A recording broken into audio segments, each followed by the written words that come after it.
Hello, everyone, and welcome to Channel 18 TV News. I'm Don Julian. In the news, several agenda items were approved Monday at a regular meeting of the Hopkins County Commissioners Court. The court approved a subdivision variance.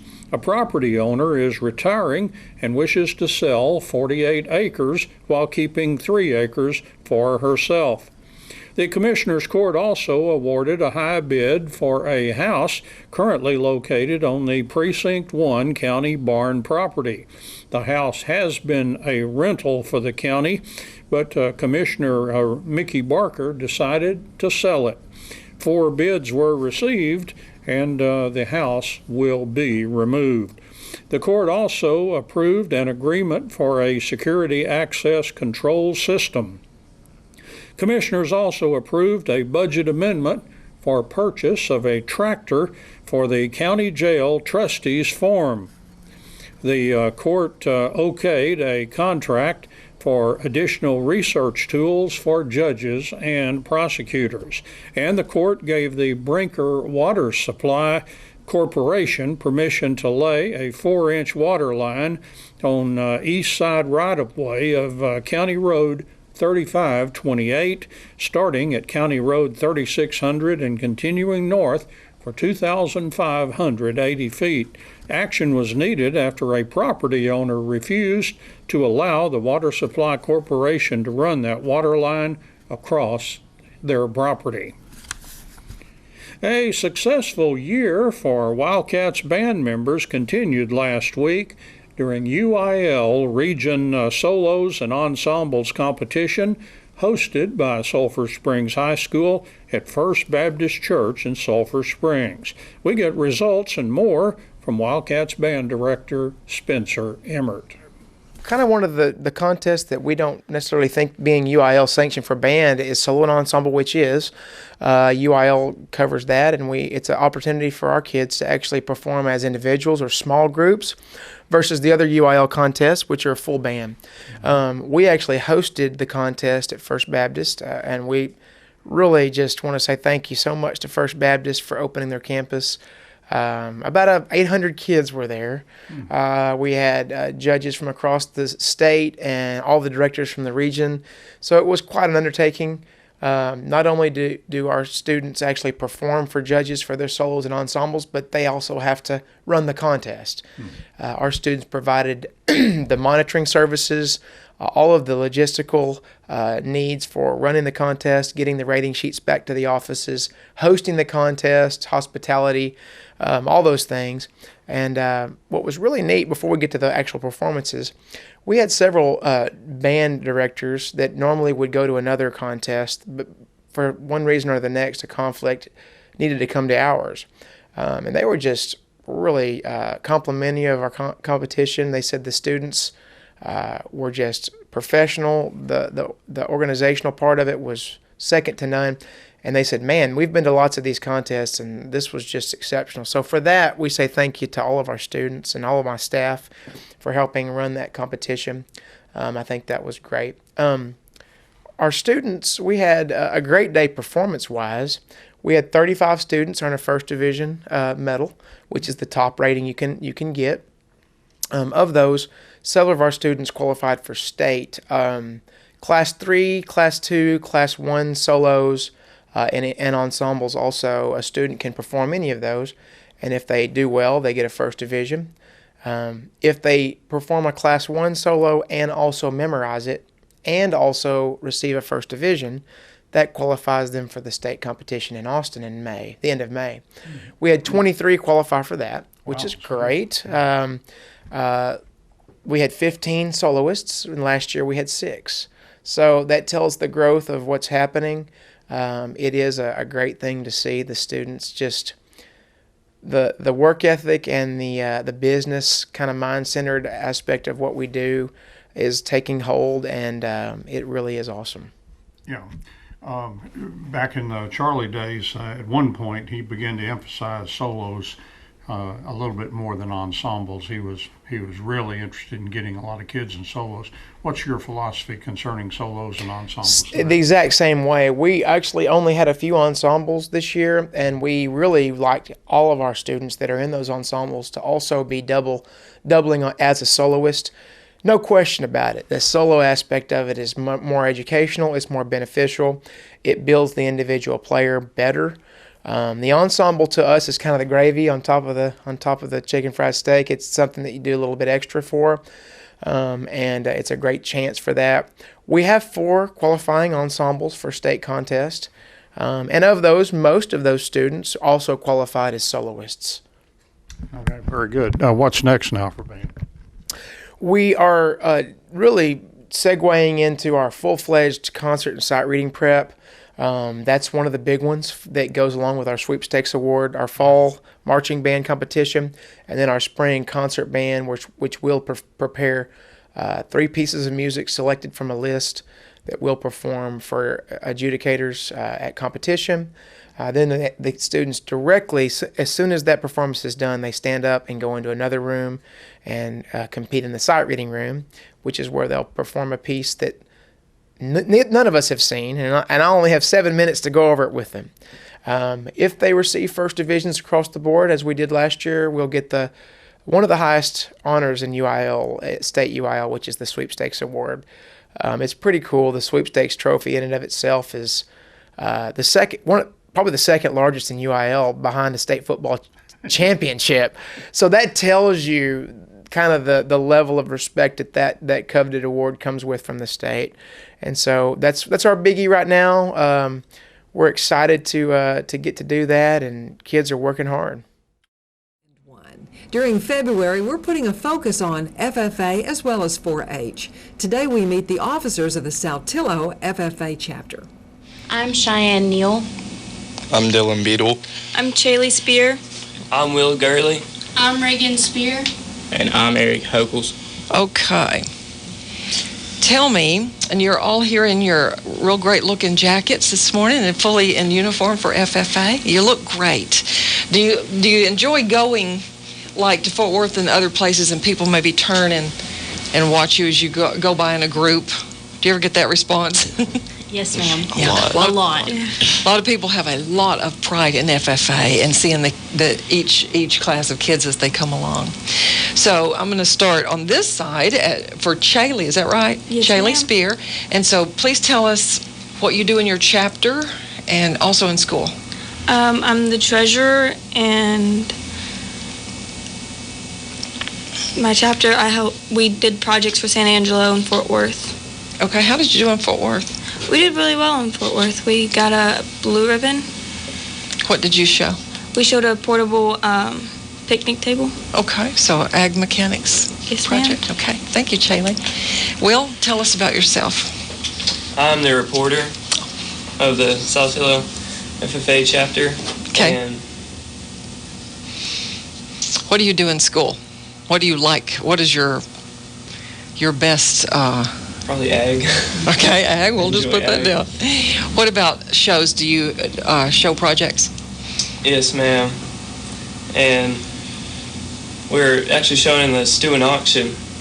I'm making a project for that, and it's coming up. When is the Saltillo Stew and Auction? April 16th. April 16th. Okay, great to know. We'll keep advertising that for you. Yes, ma'am. I'm going to ask now for Dylan. Tell us who you are and what you do. Well, I serve as the Saltillo Vice President. For the past 4 years, we've been building projects, and mainly this year, I built close to 7 or 8 projects for both Fort Worth, San Angelo, and our student auction that is coming up. Okay, so tell me how your group did in Fort Worth, or you personally.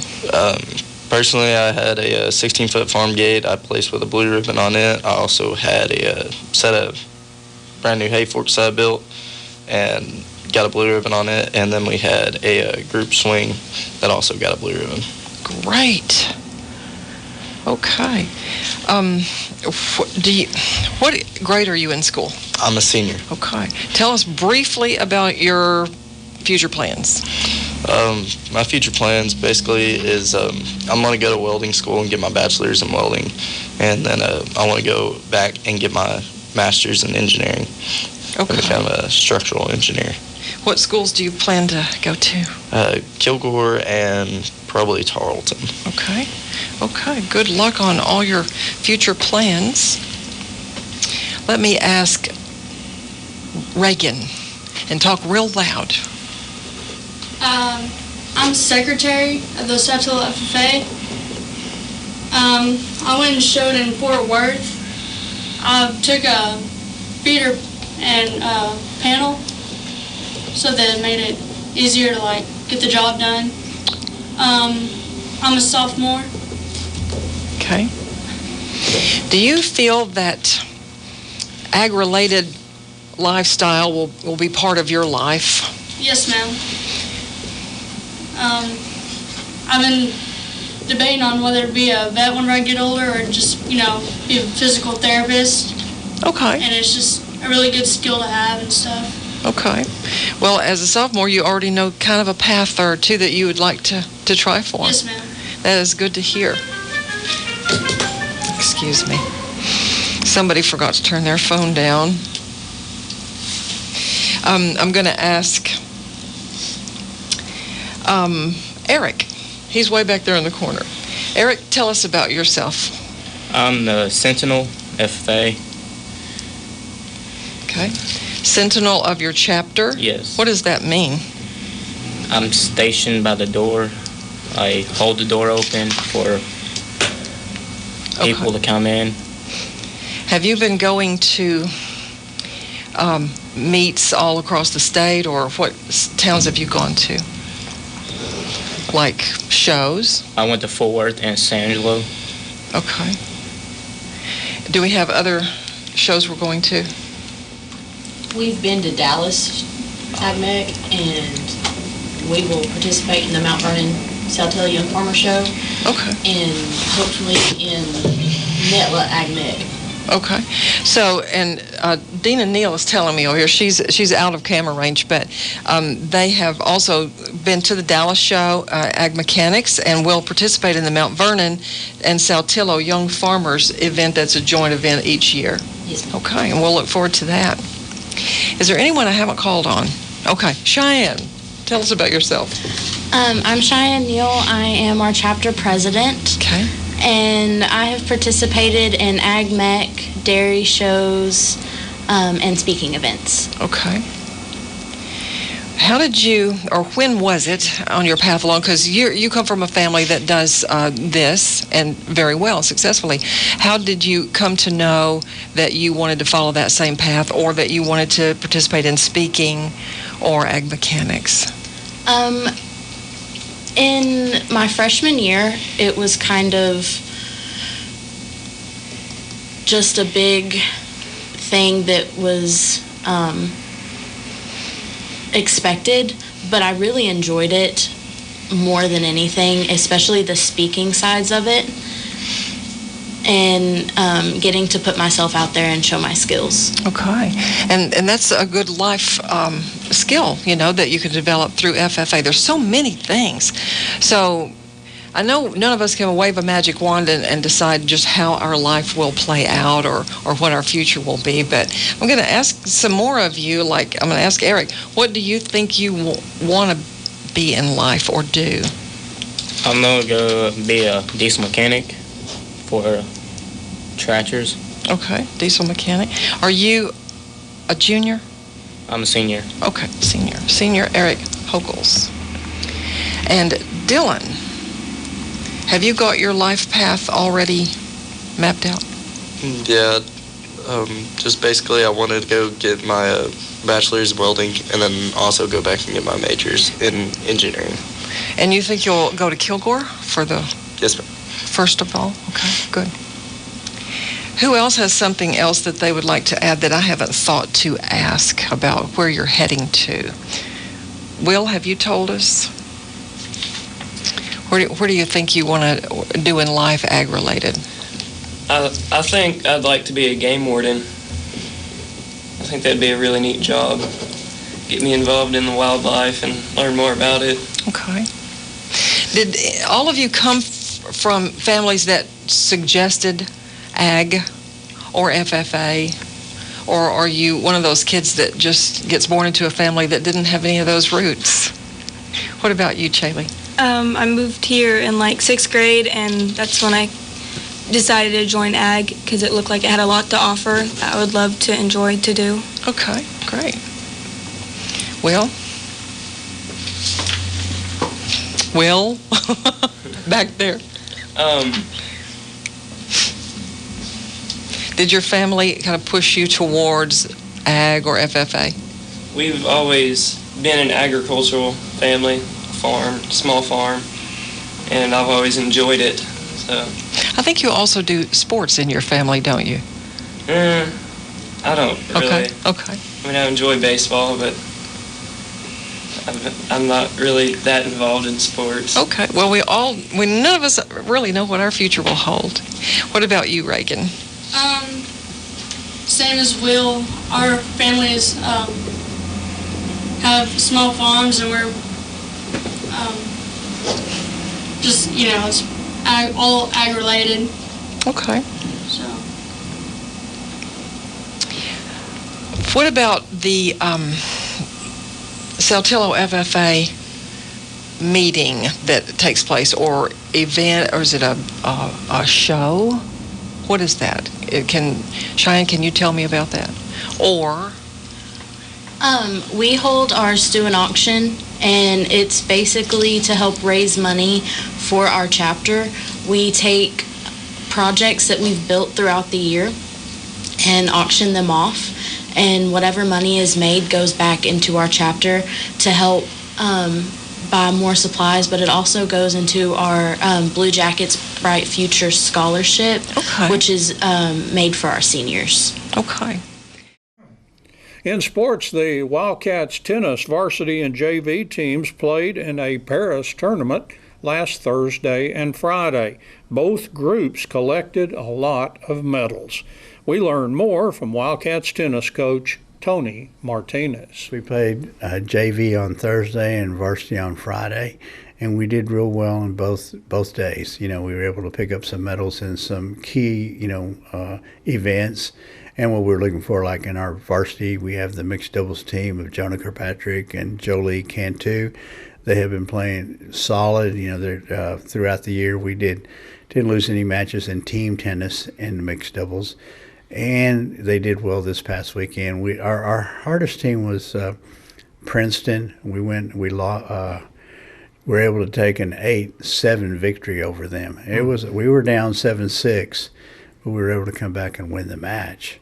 And then we beat Greenville in the finals. So it was still a good tournament for us. The boys' doubles of Logan Schumacher and Aaron Lucas, another tough doubles team that I've had really forever, the last 3 years, and they've both been together for the last 3 years. They were able to get through a real tough. They played Princeton's 2 team in the semifinals. Then they played the Princeton's number 1 team in the finals, and that was a tough but beautiful match. Great played match. They played smart. I believe we won 8-4. But at 1-2, 2-1, it was nip and tuck. Shots. Everybody's making shots. Everybody was getting to the volleys. We'd make a great shot. They'd make a better shot. So it was a good match to play. What was really good is our guys didn't quit. In one particular game, I think when it was probably 3-all, we were down 40-love, 4 points down. And we were able to turn it around and come back and win the game. And that kind of broke the spirit of the other team a little bit. Start doing things like that when they should have won the game easily. When we were able to fight back and win every point. From there was no looking back. The guys kind of took care of business, made their volleys, made their serves. When you make your first serves, you really put the pressure on the other team, and we were able to do that against Princeton that day. Same thing with our mixed doubles. Jonah Kirkpatrick is, going to be attending East Texas Baptist, and he has really, when you get a college scholarship or you have, where you're going to go to college, the pressure's off. You don't have to try to play harder because I've seen kids this through the years where they're trying to play harder to get a college scholarship, and they end up playing worse, if not bad. But now there's no pressure. The pressure's off. He's playing more comfortably, serves, everything. You can see he's more relaxed on the court. And that really makes a big difference. Logan Schumacher's the same way, going to, attend Saul Ross. But, he doesn't have to worry about it because, he's already got so he doesn't have to impress any coach or, make big wins. He already has the job there, playing for Saul Ross. So real happy with these guys. So we're, everything was good. And we're looking forward to a big, tough tournament this weekend. I mean, it's the toughest tournament on our schedule with a Tyler Lee tournament. 25 schools there.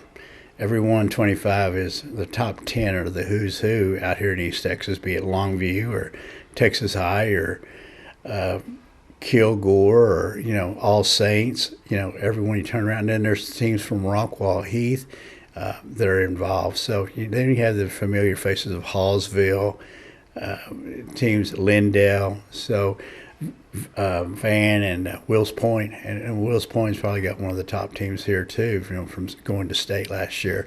So we have our a big challenge ahead of us this Friday.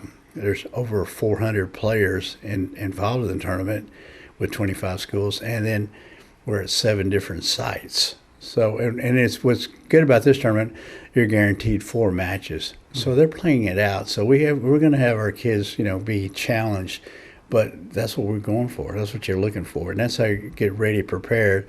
When we're looking at the big picture, prepared for district this year, which is still, a month and a half away down the line until April. So we have plenty of tennis to play for the next few weeks. You also at Paris, they had a division for your JV. Are your JV numbers, have you seen those grown compared to what you had years ago? Oh, definitely. Definitely. Me and Coach Metter were talking about this last week where, where you can have to go to practice, but then you have a whole team that you got to take to JV. Usually I'd take like 3 boys or 2 boys and maybe a girl or 2. Now I'm able to have a full house. I have girls doubles, I have girls singles, I have boys singles, I have boys doubles, and I have 2 in every event. Our numbers have grown, but that's due to the success that we had with the team this past year. Our numbers are still increasing as not there. Also at the middle school, our numbers have gone up from like 40 kids to 50. We're up to 65 to 75 kids here at the middle school this year. So we do see, the growth in tennis is happening. So we're very, very, very happy with this, with the numbers. That's Channel 18 TV News. I'm Don Julian. Thank you for joining me, and so long, everybody. Thursday night is the 94th annual Chamber of Commerce banquet, and so everybody will be coming out to the Civic Center. We start with a happy half hour at 6 o'clock, and then we'll serve dinner at 6:30, and then we will start with community awards at 7 o'clock. What are we having for dinner? So we are having a smothered pork chop, and we also have a chicken option, and then baked potatoes, salad, Parmesan crusted green beans, rolls, and then dessert is kind of a cheesecake tart or a chocolate mousse tart. So, yum. Yes, I will show up for dessert. Okay, that's good. What's the theme? So the theme is Be the Light, and what we are doing is focusing on positivity and community pride as we head into the new decade. And so every single thing we've incorporated for Thursday night is light-based in some way, and so I think it's going to be really unique and super beautiful. Any special entertainment, or is it just awards? We really just focus on the awards these days. I feel like those are the people that we should be just honoring that night. And so instead of bringing in special entertainment or speakers, we just go ahead and focus on that. And I think that's the way it should be. I agree. Yeah. Okay, let's run through the awards real quick. Okay. So we will have our Ambassador of the Year, Caregiver of the Year, Outstanding Agricultural Family of the Year. We have Growth and Renewal, Community Pride, Large Business of the Year, Small Business of the Year, Citizen of the Year, and I think I got them all. Oh, no, Woman of the Year. So that gets them all. All right. How many expect at this event? We always have more than 400 people in here. We set up every single table that the Civic Center has, and we usually fill them up pretty well. And so it's hard to know exactly, but we're expecting more than 400. So. Okay. Well, this is Tuesday, and the banquet is Thursday.